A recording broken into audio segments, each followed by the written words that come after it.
Welcome back to Unapologetically Woman. We're celebrating phenomenal women all across Kentucky who make no apologies for their perspectives or the impacts that they're making in the community. Today we're celebrating Tasha Buckner. Tasha serves as both the Chief of Staff and Senior Counsel to Kentucky's Governor Andy Beshear. Unapologetically Woman, Tasha Buckner, that's you. Welcome. Hi. So Tasha, how does a little girl growing up in Glasgow, Kentucky end up where you are? That's a really good question. I think when I was little, growing up in Glasgow, I could never have imagined a career like this. It's not something you learn about as a young child, being a chief of staff. You know, first, what is that? What does that do?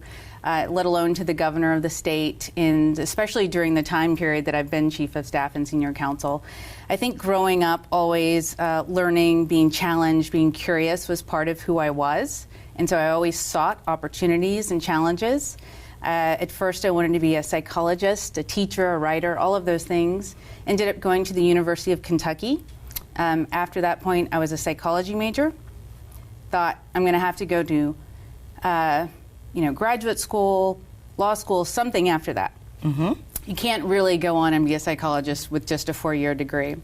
Went back to Glasgow, actually. Spent some time there studying for the LSAT, which is the test to get into law school, thinking about perhaps a career in the FBI. Ended up working for an attorney there during the time and really cemented the idea that law school might be the right way to go. Ended up going back to the University of Kentucky, to the College of Law there. Finished up in 3 years. Ended up being a prosecutor for a couple of years. Fantastic work, great experience as a trial attorney. Just taught me a lot about the world and about a lot of different kinds of people. I can keep going, or we can take your question in there. So after that, decided FBI wasn't the place that I wanted to be. Definitely wanted to continue in a career in public service because that was something very important to me. My dad was in law enforcement, 30-year veteran of the state police. My mom was always good about helping people in the community, reaching out to people who were not able to get out and get their groceries, or people walking along the street coming back from the grocery store, we'd give them rides. So public service, I knew, was something I was interested in staying in. Ended up going to Frankfurt to work in one of the cabinets, and then kind of met some really great mentors along the way who saw potential in me, saw what I could do, saw how I applied myself. And so eventually, I ended up working for then Attorney General Andy Beshear, doing a lot of the civil litigation, which means we did things like open records requests, or if there was some litigation against the office, or we thought another official was doing something wrong, we would go and sue, and that was my group, and I was over that. So when it came time for, after the election, the governor was elected, he said, I would like for you to be my general counsel. General counsel, great, fantastic. It means I'm over the litigation for the state. What did you feel when he comes to you and says, hey, I want you to be my general counsel? I was extremely flattered. It was a great position. It dovetailed into all of my experience within state government, the last 4 years that I had had in litigation, in a lot of high-profile cases. So that was a great honor, and I was super excited about that. But he wasn't finished with you. He wasn't finished with me. I was completely excited, happy about that, and it came time to naming a chief of staff. And during that time, I'd been helping doing the transition period. So the transition period is while we were still in office with the Attorney General's office, but we had to look forward to what was it going to be like when he was governor. It means staffing up. It means figuring out what had been going on in that part of state government. A lot of work, a lot of hours, overtime. I kind of stepped in and started doing that work, kind of the actual maintenance of the work, the specifics, putting together the teams, coordinating the information. So during that period, which is only 5 weeks, and fun fact, in the entire country, Kentucky has one of the shortest periods for a transition. Some are like, 2 or 3 months. Ours is only 5 weeks. Kentucky says, go ahead and get that done. We go ahead and get it done.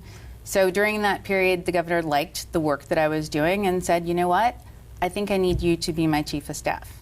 And that was not in addition. It wasn't in addition. I mean, it wasn't exclusive of the general counsel spot. It was with that. I took a deep breath and said, Well, thank you. I'm glad you have that confidence in me. And it was kind of like, wow, okay, we're going to do this. Getting ready to do it. We're going to do it. So that makes you the first in 3 different categories. Tell us about that. Well, I became the first woman chief of staff to a governor in Kentucky.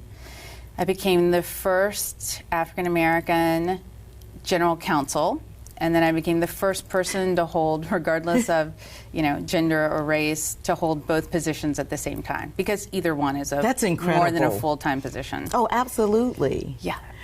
How do your parents feel about looking at their daughter and seeing where you are? They're extremely proud, and I certainly couldn't have gotten to where I was without them and their example of working hard, applying myself always. So they're very happy.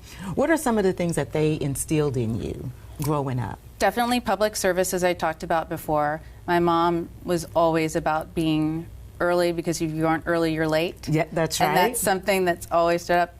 Being professional, presenting yourself professionally, being kind and courteous, but also standing up for yourself. And so that's something that I've carried through my entire career. Well, and standing up for yourself is one thing, but you also stand up for others in your position as well. Yes. Tell us about your work with the Supreme Court and all of the COVID.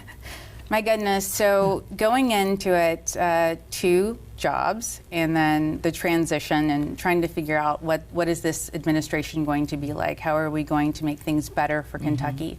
And then within about 2 months into it, you start hearing these rumblings about a virus going around. And it seems far away, it seems a long way off, but as of March 6th of 2020 is when we declared a state of emergency for Kentucky. And then we were in it up until earlier this year. So that became an important example of, no one's ever done this in our lifetime. So how do we do it? How do we save lives? What can we draw on? Lovely thing is that we have a great team around us. And so everyone becomes focused on the mission, which is saving lives at that point.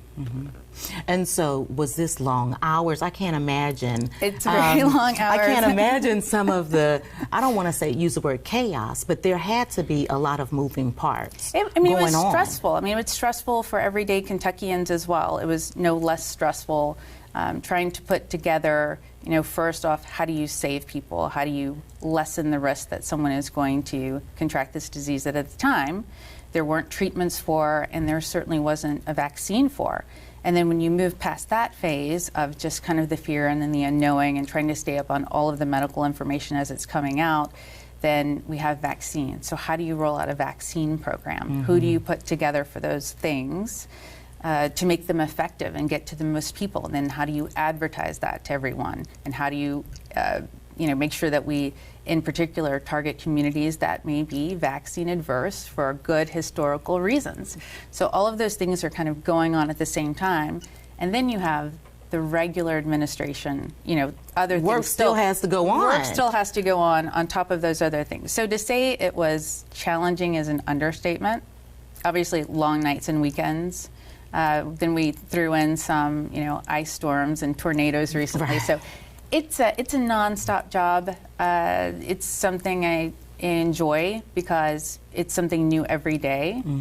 Less disasters would be great. Less pandemics would be great. Right. But moving forward and being able to also focus on economic recovery and opportunities that we've had has been great. It's a learning experience constantly. So on your journey, because everybody looks at people and think that they just arrived, and that's not how it works. On your journey, what was some of the best advice and then some of the worst advice that you ever received? That's a really good question.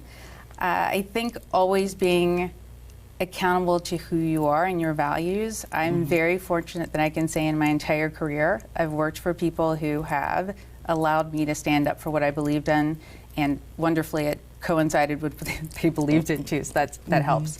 But I always knew that I could speak my mind in a respectful way and communicate either concerns, other ideas, solutions that might come up to an existing situation or a problem. And I think having people who encourage that sort of, I think I would term it respectful pushback. And that's what I encourage for people that I work with too, is, we can have a discourse here, right? We just keep it respectful. Absolutely. And then we can all learn more things. So I think just mainly, not so much the advice, but the interactions I've had with people along the way.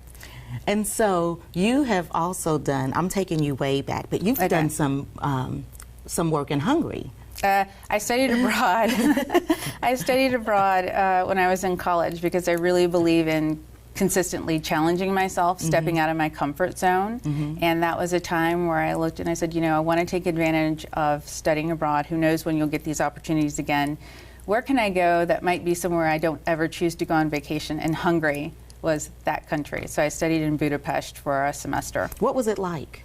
You know, being a minority in a country that is considered Central Europe was a challenge.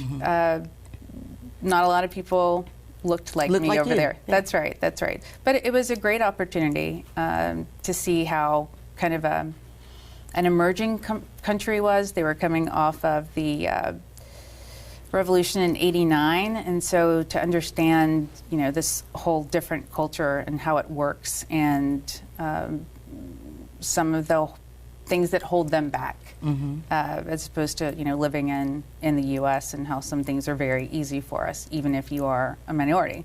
So another experience that I know that you've had an experience with iced tea. Yes, and not Public the Enemy. drink. Yeah, no. So while I was over there, Public Enemy and Ice Tea performed at a huge arena. And so it's like me, my girlfriends that I'd met over there, and then about, I don't know, thousands of young Hungarian boys. And at some point, their head of security noticed me towards the front, pulled me out, which I was thankful for because they were all pushing the stage at that point. And so I got to sit on the side of the stage while they performed 911.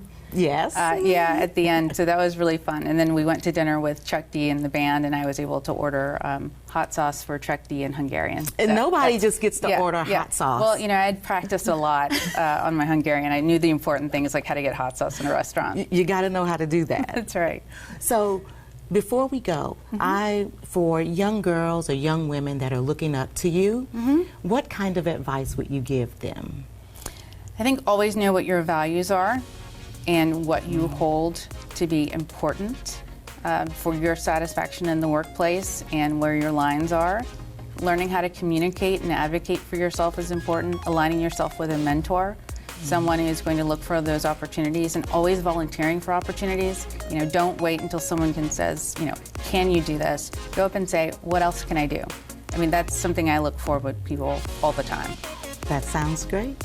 It was so great having you today. Thank you. It's great to be here. Thank you very much. Continue to watch Unapologetically Woman as we celebrate other phenomenal women just like Tasha Buckner, who are making waves in Kentucky. We'll see you soon.